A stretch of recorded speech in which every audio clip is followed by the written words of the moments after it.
Hi, I'm Dr. Nicole Jones, and today I will be reading excerpts from the book The Voiceless Stories of Miss Ada. Chapter 5, Ada and Isaac. Isaac had the courage of a lion and had more confidence than 10 men combined. Each morning he woke up and declared, "I refuse to mumble helplessly in silence or live bound in slave compliance. For each day God gives me to wake brings me closer and closer to my escape." Whenever he visited Ada, he repeated that same declaration, and then he would look at Ada and tell her, "One day you're going to escape with me, and everyone in our family will live free." Then he, with his large brown eyes, would glare and say, "But Ada, if you are to escape, you must be brave. That will not be the time to act like a slave." Isaac visited Ada as often as he could. They laughed together and talked about everything. No topic was off limits. They talked in the sunshine and rain. It did not make a difference. Isaac was familiar with Ada's hometown. When Ada discovered that Isaac lived near her village in West Africa, she wanted to know every detail and asked if he knew her family. He told her he didn't know any details about her family or grandparents, but he said most people had moved away and the community was still in shambles. He expressed his sadness for those villages that had been attacked. Unlike his situation, he was sold out by his cousin like a 2-cent snack.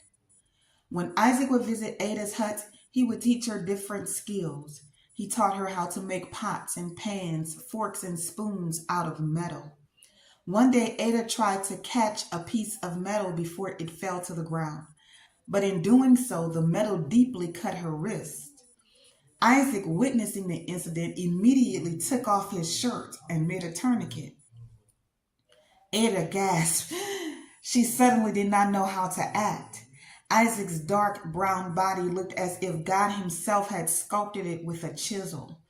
She became attracted to Isaac in every way, and she struggled hard to fight the feelings.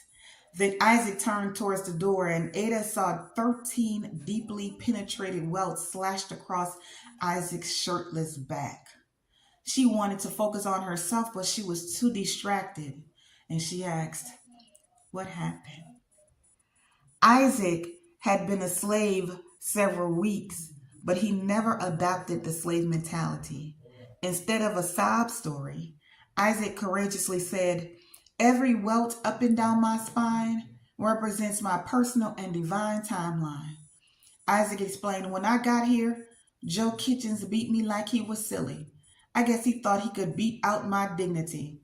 Unlike everyone else, I did not cringe. I stood there and I took every lick.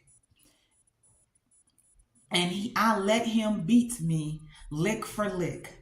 Then Joe Kitchens approached me as if he was preparing to attack me. I was fuming with anger. I looked at him as though if he touched me, I was going to show up and kill him in his sleep. Then Joe Kitchens backed down and yelled, 'Get, gone, get!' He let me walk off. I guess he sensed my anger was not to be tested.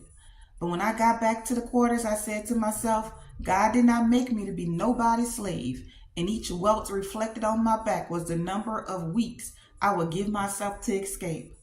I counted 13 welts, no more and no less. Before I went to sleep that night, I was reminded of the conversation I heard about freed slaves in Philadelphia. And from that moment, I declared that I was on my way to that city and I would not stop before I get there."